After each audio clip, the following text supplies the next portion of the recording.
¿Qué tal, hermanos? Dios los bendiga. Bienvenidos sean todos a un nuevo culto de Iglesia Encuentro con la Vida Merlo. Les damos la bienvenida a aquellos que nos ven por las redes sociales, a aquellos que están acá presentes.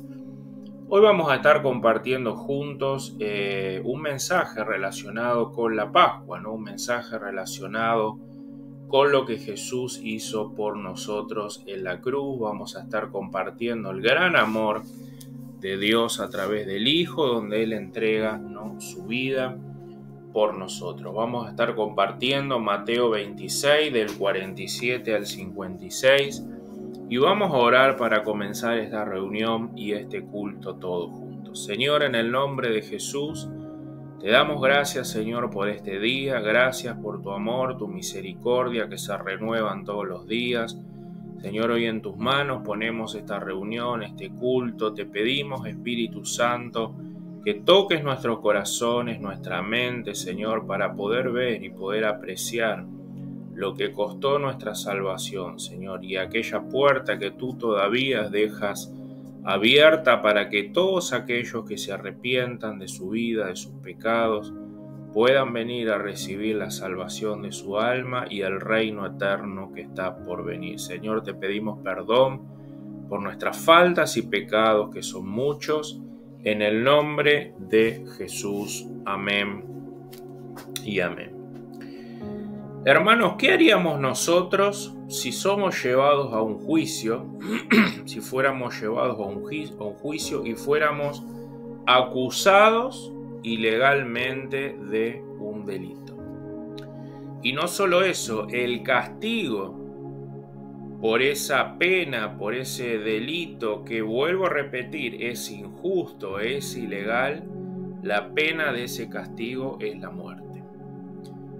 ¿Qué haríamos nosotros si se presenta en ese momento un abogado que nos dice: quédate tranquilo que yo te puedo sacar de acá y te puedo rescatar de la pena de la muerte?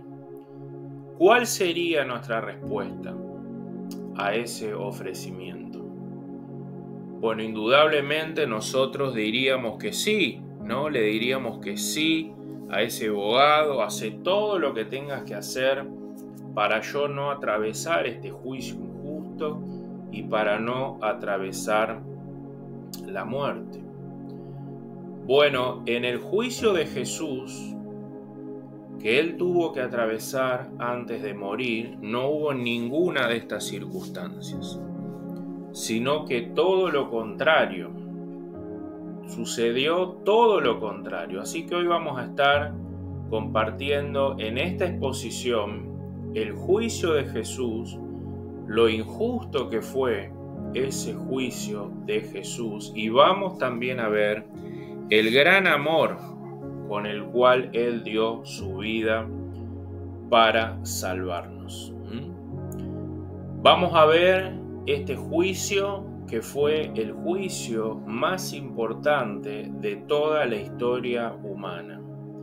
El juicio más importante, un veredicto el más importante que fue emitido en esta tierra por un tribunal humano, donde un inocente fue condenado porque no decidió defenderse. Hermanos, ningún juicio que se haya pronunciado jamás en este tribunal humano y terrenal ha traído el impacto y las implicaciones de ese veredicto pronunciado por Poncio Pilato en ese momento para Jesús. Ese veredicto era tan importante que nuestro destino eterno y toda la raza humana dependía de ese veredicto.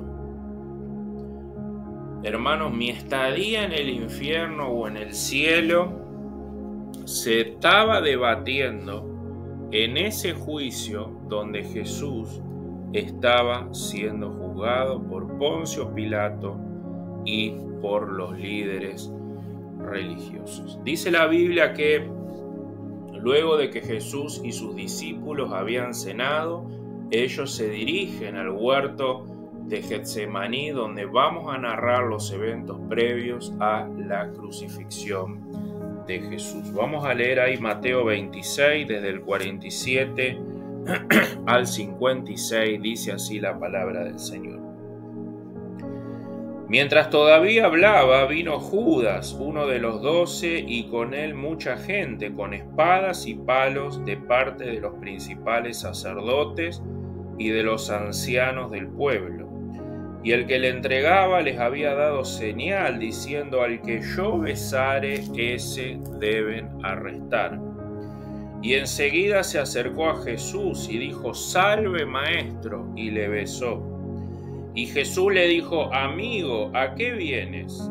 Entonces se acercaron y echaron mano de Jesús y le prendieron. Pero uno de los que estaba con Jesús extendió la mano, sacó su espada y hiriendo a un siervo del sumo sacerdote, le quitó la oreja. Entonces Jesús le dijo: vuelve tu espada a su lugar, porque todos los que tomen espada perecerán. ¿Acaso piensas que no puedo ahora orar a mi Padre y que Él no me daría más de 12 legiones de ángeles?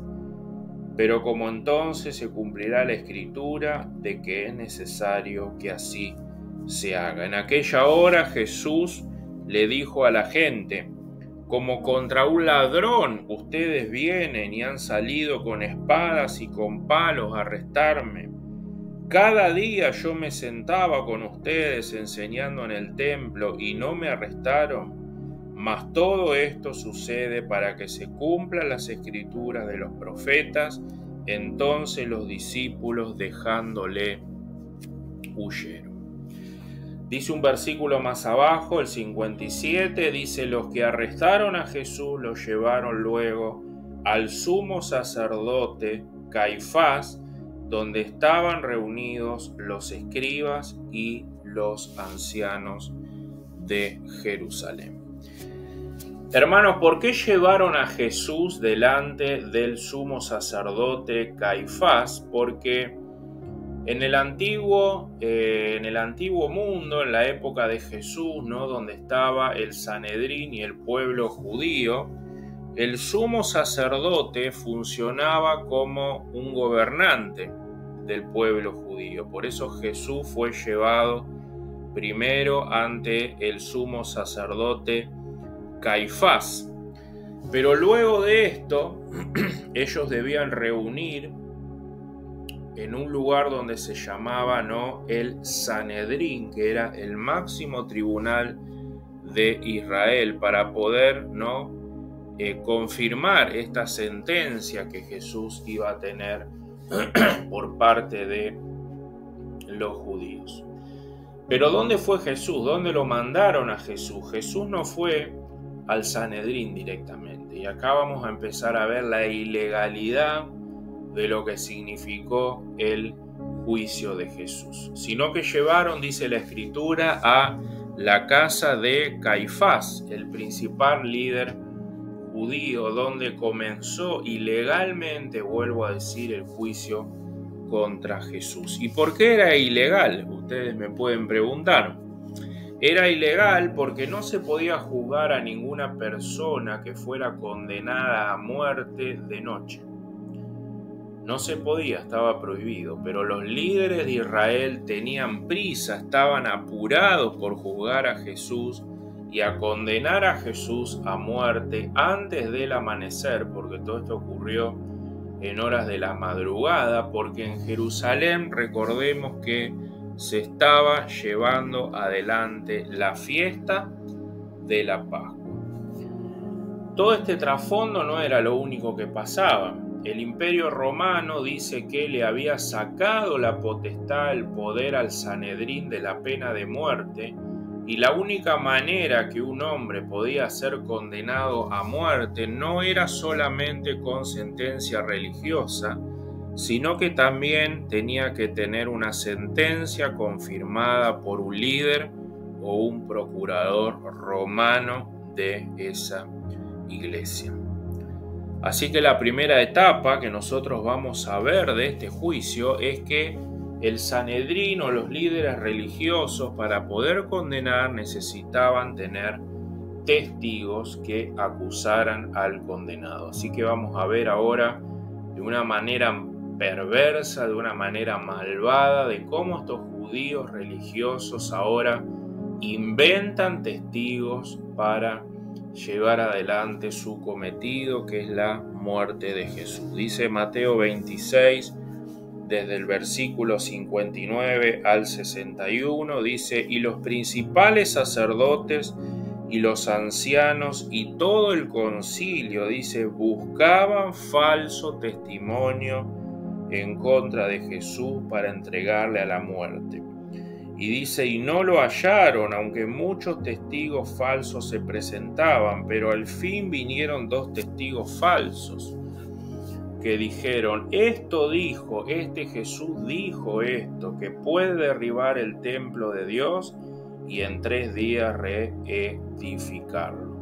Y levantándose el sumo sacerdote le dijo: ¿no respondes nada en contra de estos testimonios que dicen en contra tuyo? Dice el versículo 63, mas Jesús callaba.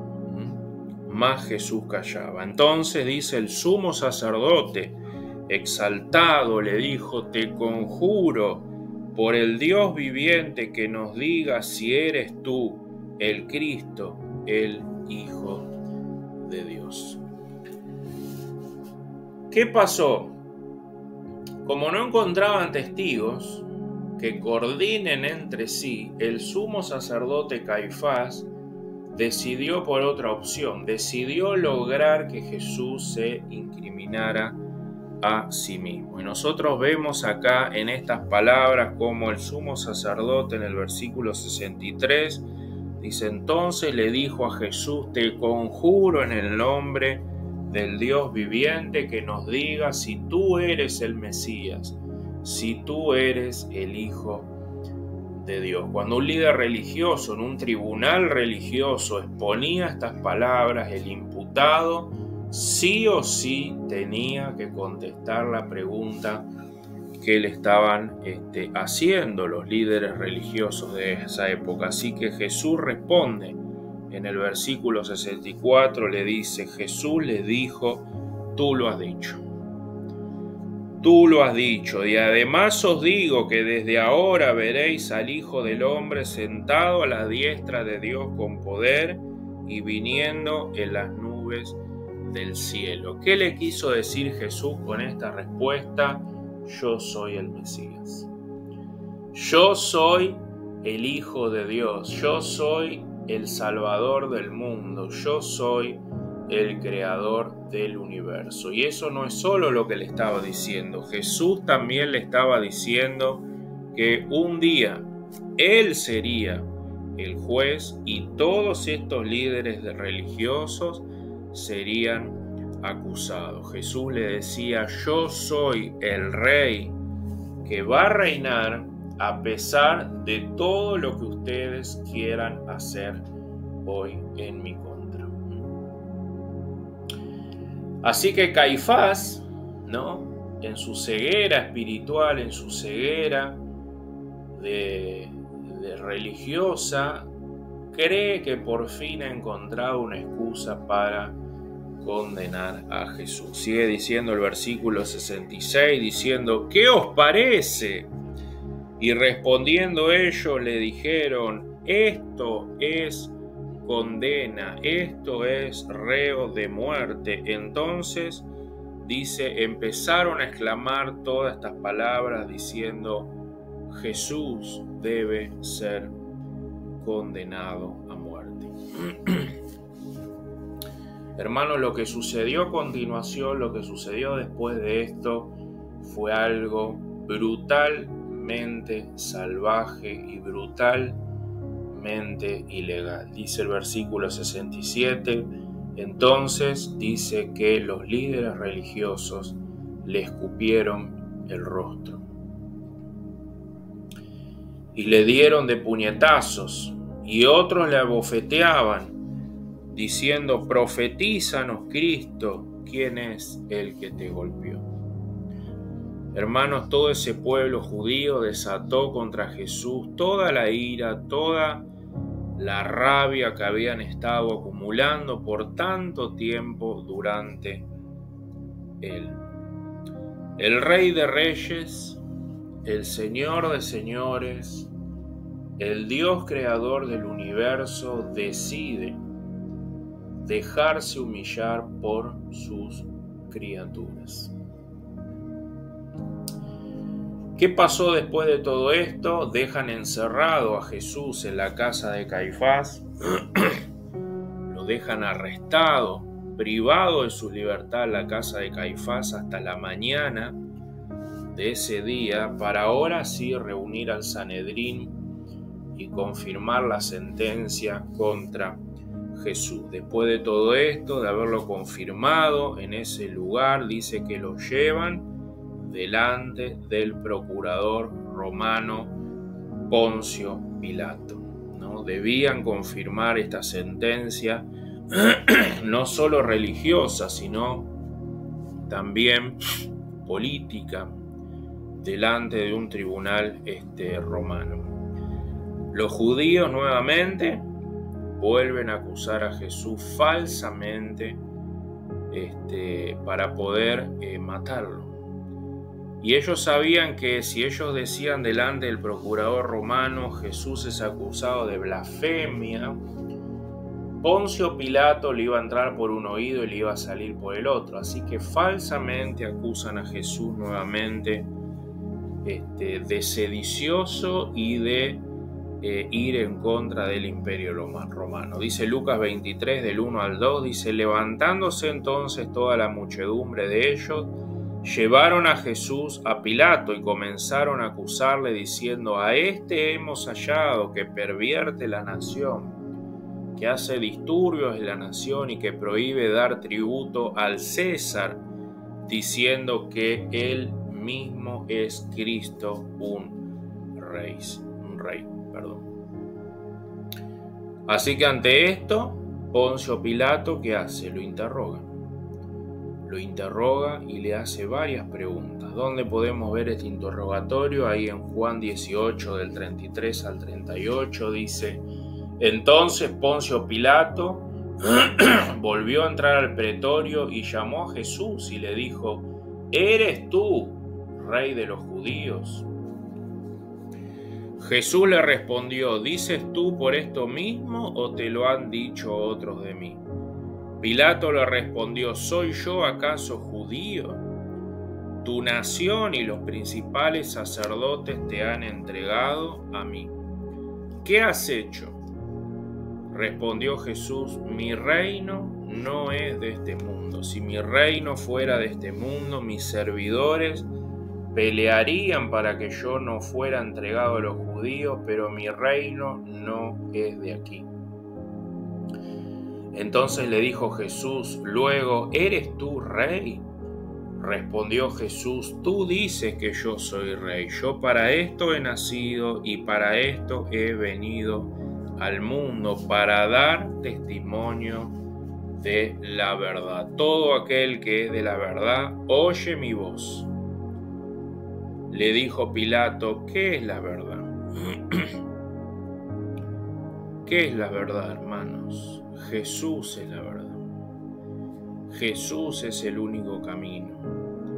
Jesús es la única vida que nos puede llevar al Padre. Poncio Pilato, ante estas alturas ya, ante estas circunstancias, de todo lo que había interrogado a Jesús, ya se había dado cuenta de que Jesús era inocente y de que los líderes religiosos lo querían entregar por envidia. Por lo que Poncio Pilato, al enterarse de que Jesús era de Galilea, para evitar que fuera muerto en una cruz, lo manda delante del rey Herodes para que sea juzgado, pero este rey también lo declara inocente. Yo no hallo nada culpable en este hombre. Poncio Pilato y el rey Herodes, ambos dos declaran a Jesús a que sea liberado, a que sea inocente. Vuelven a traer de nuevo a Jesús delante de Poncio Pilato, se vuelve a reunir la multitud, traen de nuevo a Jesús delante del pueblo y delante de Poncio Pilato, pero ahora a este rey se le ocurre otra idea para que Jesús no vaya condenado a muerte. ¿Qué pasaba? Todos los años en la época de la Pascua era liberado un preso a cual el pueblo quisiera liberar.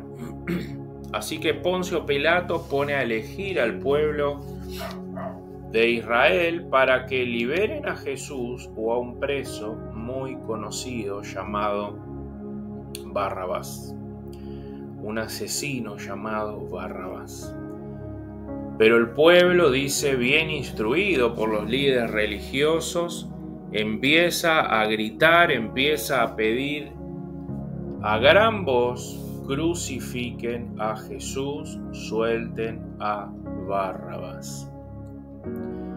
Así que ante estas instancias, Barrabás es liberado y Poncio Pilato, queriendo evitar nuevamente la crucifixión de Jesús, se le ocurre la decisión más cruel, se le ocurre la decisión más brutal, se le ocurre la decisión más salvaje que pudo tomar en ese momento: maltratar a Jesús a tal magnitud para que el pueblo judío saciara su sed de venganza y así desistieran de ser crucificado.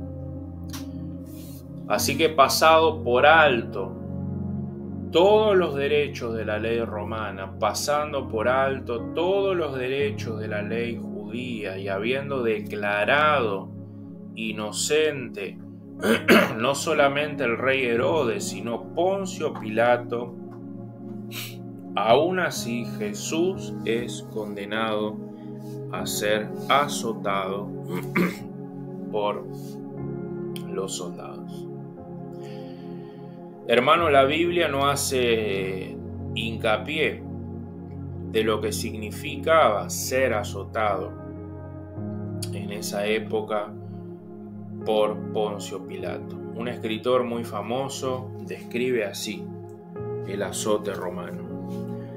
El azote romano consistía en un mango corto de madera en el cual estaban atadas varias correas donde los extremos tenían pedazos de plomo o de bronce y pedazos de huesos bien afilados. Los azotes pegaban sobre la espalda de la víctima, que estaba desnuda y encorvada. Generalmente se usaban 2 soldados para administrar este castigo, uno de un lado y otro del otro, con el resultado de que a veces la carne era lastimada de tal punto que quedaban a la vista las venas y las arterias interiores, y a veces los órganos internos aparecían entre las cortaduras. Hermano, esto sufrió Jesús por nosotros. Esto padeció Jesús por amor a nosotros. Y todavía no llegó a la cruz. Todavía no llegó a la cruz. Luego de esta tortura, dice la Biblia que nuevamente Jesús es puesto delante de Poncio Pilato y del pueblo judío, totalmente desfigurado. Y este pueblo, sin amor y sin misericordia, sigue pidiendo a gritos que Jesús sea crucificado. Crucifícale, decía, crucifícale, y que su sangre sea sobre nosotros y sobre nuestros hijos. Posteriormente, Poncio Pilato se lava las manos, dice a viva voz: yo no soy responsable de la sangre de este justo, y Jesús es llevado a la cruz del Calvario, donde ahí entrega su vida por nosotros. Hermano, hasta acá la historia, ¿no?, del juicio de Jesús. Pero lo que yo quiero que veamos hoy, y lo más sorprendente que quiero que podamos ver hoy, no es la actitud malvada de los judíos. No es tampoco la cobardía de Poncio Pilato, de a pesar de saber que Jesús era inocente, lo mandó a crucificar, sino que lo más importante y lo más impresionante de todo este juicio y de toda esta narrativa es el silencio de Jesús. Se dieron cuenta que durante todo el proceso Jesús callaba. Jesús no defendió su inocencia. Jesús no pidió misericordia por él. Él guardó silencio ante el concilio de Israel. Él guardó silencio ante Poncio Pilato. Él guardó silencio y no dijo nada delante de Herodes. Él guardó silencio y no dijo nada a pesar del sufrimiento que estaba experimentando nuestro Salvador. ¿Y por qué ocurría esto? Ocurría esto porque esto había sido profetizado ya 700 años antes por el profeta Isaías. Dice Isaías 53:7, angustiado él y afligido, no abrió su boca.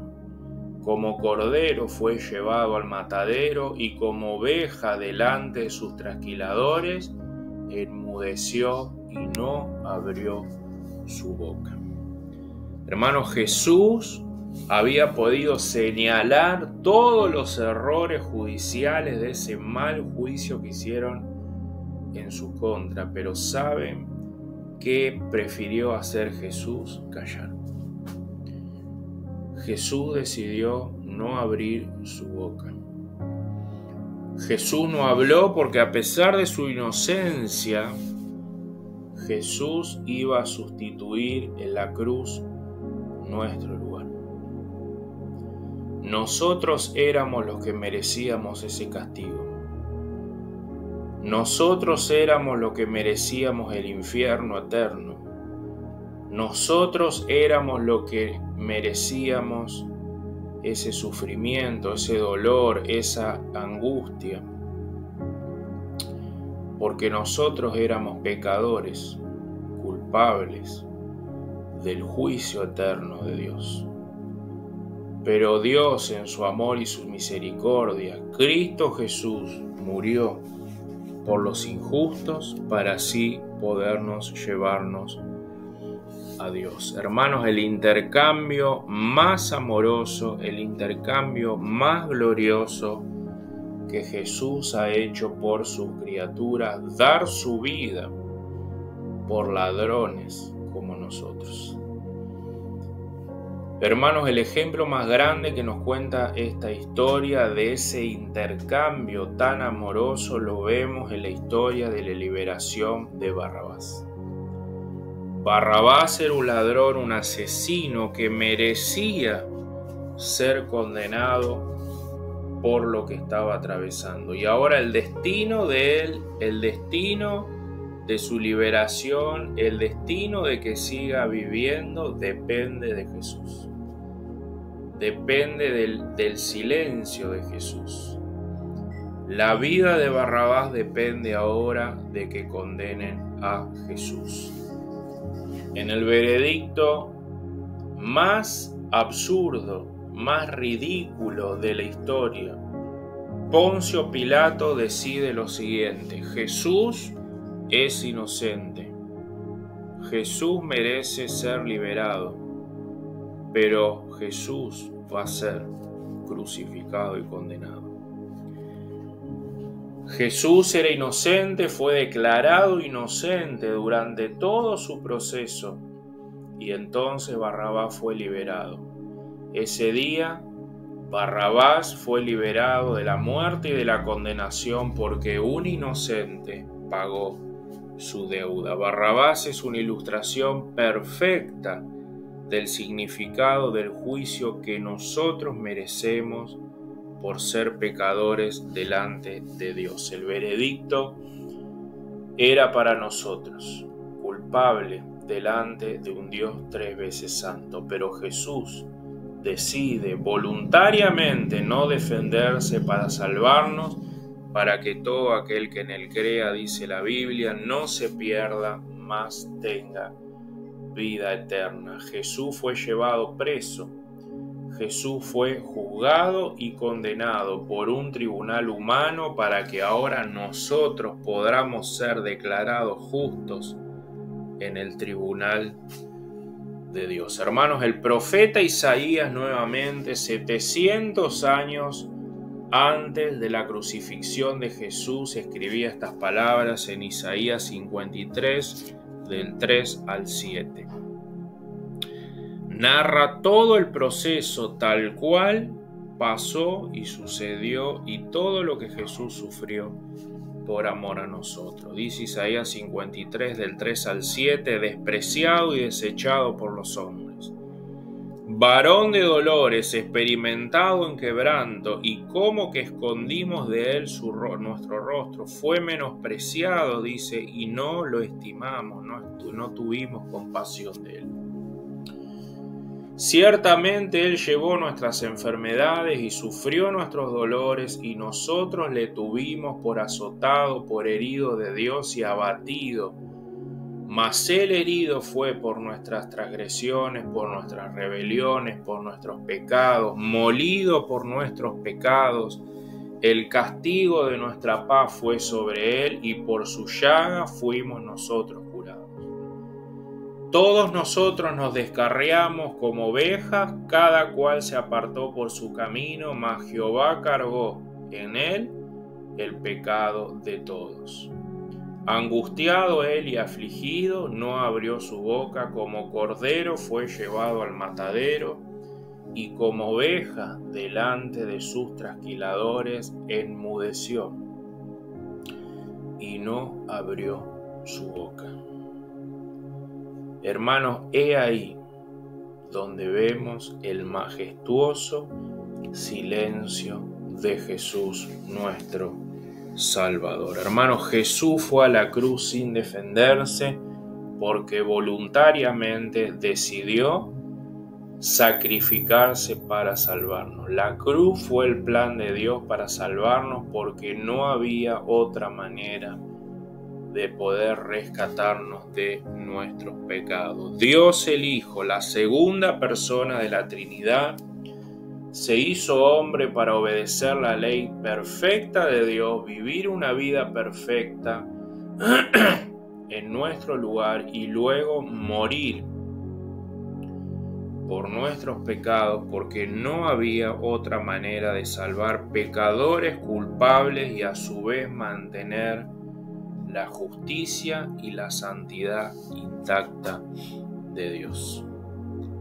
Hermanos, el Rey de Gloria, el Creador del universo, aquel que conoce cada estrella por su nombre, aquel a quien los ángeles adoran sin cesar, se hizo hombre, recibió los insultos, los golpes y el juicio de Dios para que nosotros ahora podamos recibir el amor eterno de Dios por los siglos de los siglos. Hermanos, Dios los bendiga. Finalizamos esta exposición.